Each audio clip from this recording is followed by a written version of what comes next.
Hey guys, this is Justin back with an engineer's perspective, and today I'm going to be talking about Cruwear and M4.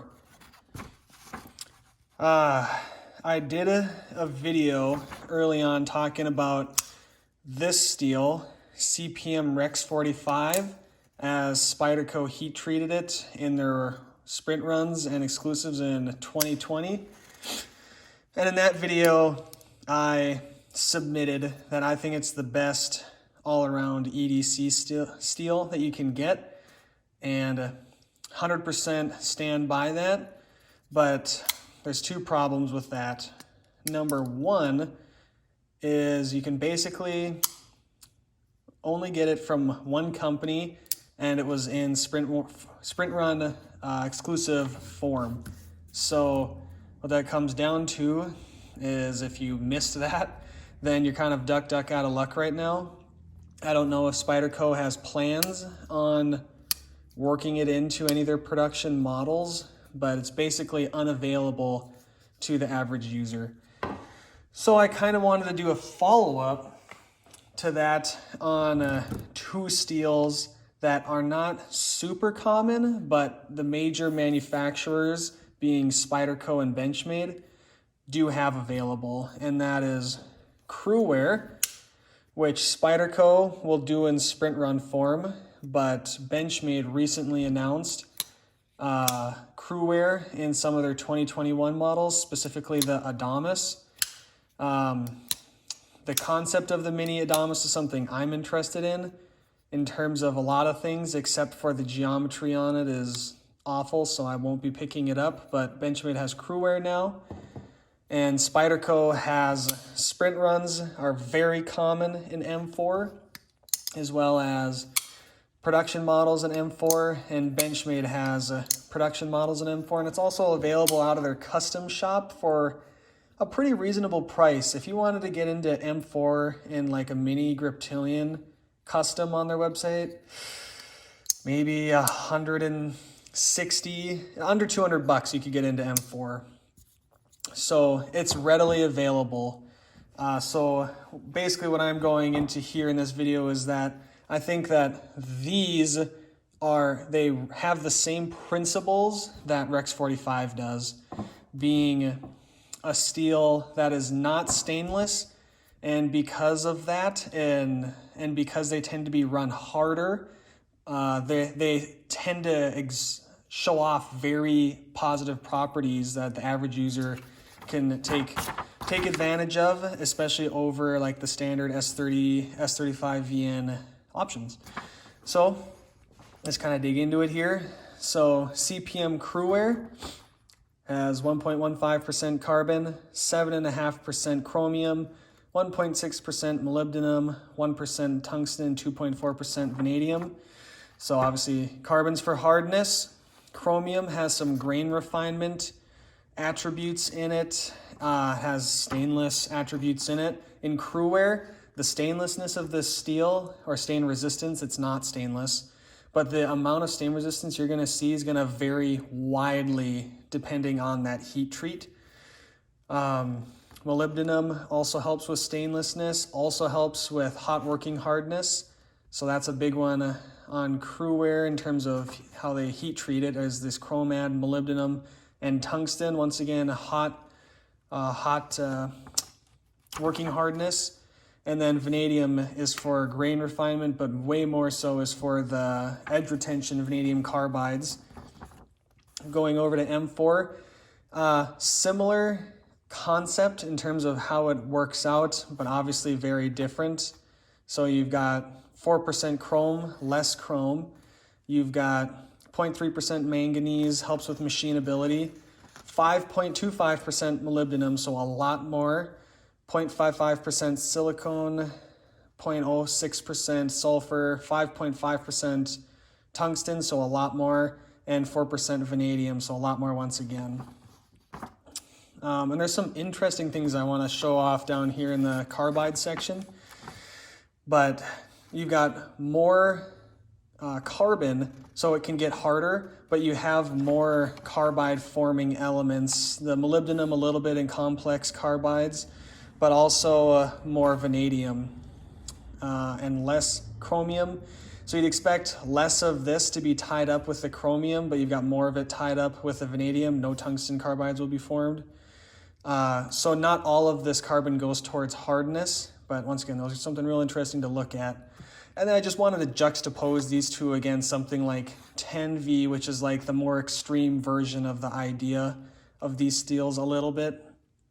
And just kind of show what something that happens here once again is that you've kind of got a chromium percent that's in between the two here, a much higher carbon. You've got the low molybdenum and then just straight vanadium vanadium here. So let me think if there's anything specifically I wanted to say here. Is Cruwear seems to be run a tiny bit softer than M4, and both seem to be run softer than 10V tends to be, but hard to say because 10V is not on a bunch of production models. I forgot to stick out there, but Cruwear tends to be around 61 to 64 HRC, and M4 seems to be more between 62, 64. So the average is probably more like 62 for Cruwear and more like 63 for M4, with 10V being probably greater than 64 a lot of the time, but not always. Anywho, and I'm not sure why. I think companies are just more comfortable with M4 than they are Cruwear, but Cruwear technically should be tougher, and it is, but not really. We'll get into all that. But M4 just tends to be run a little bit harder, so that helps its case in my opinion. So let's get down into the carbides here, as this is where it gets very, very interesting. So Cruwear, total carbide volume is 9.5%. That's maybe mid-range in terms of averages overall. M4 has a much higher carbide volume of 13.5%. And then let's just compare those to 10V. 10V being a very high carbide steel, but not extremely high carbide, is a 17%. And then just as a point of reference, S35VN has 13% total. I've got this next column here is vanadium carbide. And what this is saying is that of this 9.5%, 3.5 is the vanadium carbide. And I'll reiterate that vanadium carbide is basically the most desirable carbide. It's the hardest, it's the finest. So it basically has no downsides, as you get the most edge retention boost for the least amount of toughness loss. So you want this to be as much of this number as humanly possible. So when you're comparing like the efficiency of the carbides in Cruwear versus M4, you can see that you've got 6% the difference between these two numbers of non-vanadium carbide being chromium carbides and also complex carbides of chromium molybdenum. But we'll just say chromium carbides to be simplistic. So 6% chromium carbide in Cruwear, whereas in M4, you've got, math here, you got 7% chromium carbide. So let's take a second and think about this. You have more chromium in Cruwear, but you have more chromium carbides in M4. What gives? What's going on there? And this is a really interesting thing that makes, reminds us how complex these things can be. And it's something that recently Dr. Laren Thomas came out with a CPM Magna Cut. It deals with this specifically, this problem. But in that the amount of chromium you have in here does not indicate the amount of chromium carbide you're going to form. You have more of it in M4 because you've got this higher carbon content, and you don't have enough vanadium to soak up the carbon like you do in 10V. Because in 10V it has even more chromium in it, but it has no chromium carbides. See, 100% of those carbides are vanadium carbides. That's because If you're a chemist or a chemical engineer, this will be a little bit more familiar to you, but think of it this way, is if vanadium is like a blue dye and you put one drop inside of some water, what happens to it? Is it wants to diffuse until everything turns blue, right?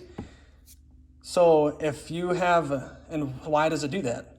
Why does that blue drop ooze out into the rest of the water? That's because through thermodynamics and transport phenomena, more the second versus the latter, is it wants to be evenly distributed so it can reach equilibrium. Well, the more of that blue you have, the more push it has to diffuse throughout. So when you have such a high amount of vanadium, it wants to even out and react with the carbon in there a lot, very strongly. And it wants to do it more than this amount of chromium does. Whereas in the M4, there's not enough of it to do that. Also, there's more complicated things going on in here that are above my understanding. But that's the principle. Is because you've got this higher concentration of vanadium in here, it more strongly wants to match up to the carbon than the vanadium in here. Okay. So that's why this is such an interesting comparison, is that you get more of those chromium carbides in M4. But at the end of the day, this increased vanadium content in here and increased carbon content makes for a higher carbide volume by a notable amount overall, and more vanadium carbide. So what that breaks down to is that M4 will outcut Cruwear. It straight up is going to outcut Cruwear. And at the typical hardness ranges you see, is hardness is a big factor also, is that M4 is gonna outperform Cruwear on both hardness and its carbide content. It's got more of them overall, it's got more vanadium carbide, and it's the same or harder. So basically M4 is an overall better performing steel in edge retention. And moreover, I've got the toughness here at 63 Rockwell, Cruwear being 18 foot-pounds, and M4 being 15 foot-pounds. So, and then as a point of comparison, S35 VN, a steel that we all think is so tough, has the same amount, has less carbide volume than M4, but it has half the toughness of M4.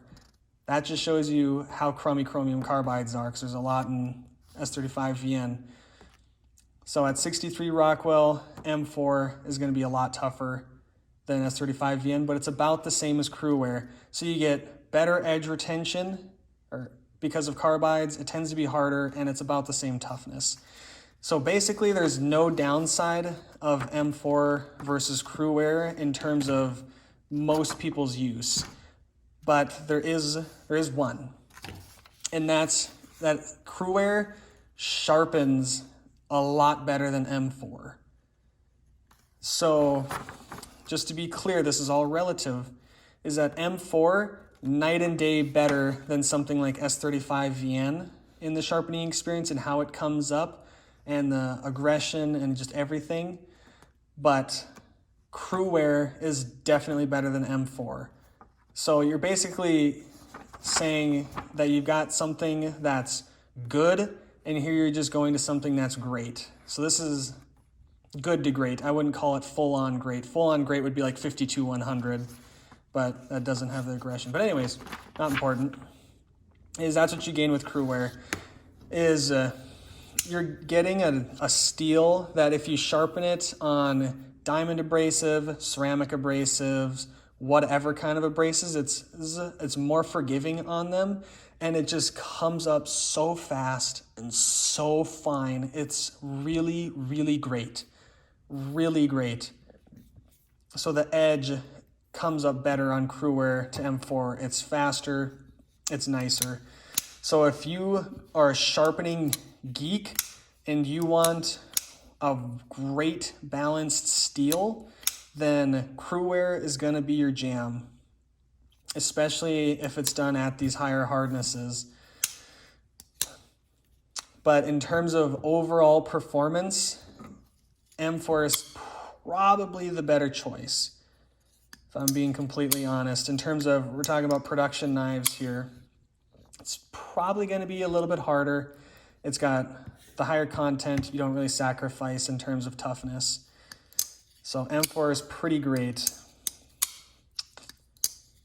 Oh yeah.